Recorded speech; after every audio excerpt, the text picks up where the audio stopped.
లోక మర్యాదలను అనుసరింపక इस दुनिया की मर्यादा के अनुसार ना चलते हुए खुदा को जानते हुए ఆ యొక్క మనసు वो मन ఎలా రూపాంతరం పొందాలంట किस प्रकार का रूपांतर पाना चाहिए కొత్తగా కావాలంట एक नए सिरे से होना चाहिए కొత్తగా కావాలంట एक नए सिरे से वो बनना అప్పుడు चाहिए వరకు రూపాంతరం పొందుతూ ఉండాలి तब तक जो रूपांतर पाते ఈ లోక रहना है మర్యాదలను అనుసరింపకపోవడం అంటే इस ఏంటి दुनिया की मर्यादाओं के अनुसार ना चलना माने क्या ఆదివారం వాక్యం వింటున్నారు रविवार के दिन वचन सुन కానీ रहे हैं వారం అంతా ఏం చేస్తున్నారు लेकिन पूरा हफ्ता क्या कर रहे हो వారం అంతా पूरा हफ्ता మీ ఫోన్ లో ఉన్న లేనిపోని అన్ని చూస్తూ अपने फोन में बेकार के सब कुछ देखते हुए ఆలోచనలన్నీ నీ యొక్క ఆలోచనలో పెట్టుకుంటూ वो सारी बातों की सोच अपनी सोच में डालते ఆ हुए నెగటివిటీ అంటే మీలో వేసుకుంటూ वो सारी प्रतिकूल चीजों को अपने अंदर डालते हुए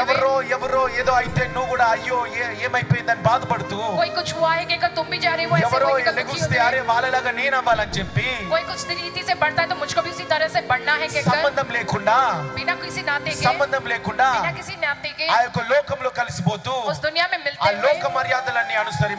అనుసరింపజేస్తూ उस दुनिया की मर्यादाओं के अनुसार चलते हुए మరి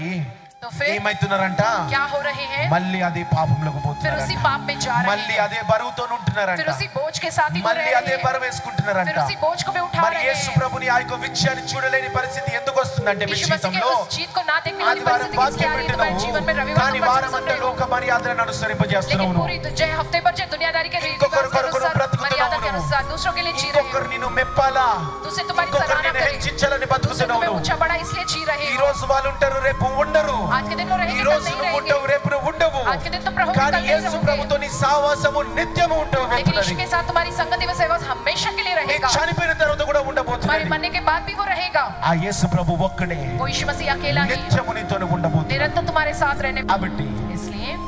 లోక మర్యాదలను అనుసరింపక दुनिया की मर्यादा के अनुसार ना चलते हुए దేవుని వెనకల खुदा के पीछे ఆ దేవుని బట్టి ముందుకు నడవండి उस खुदा के कारण आगे बढ़ते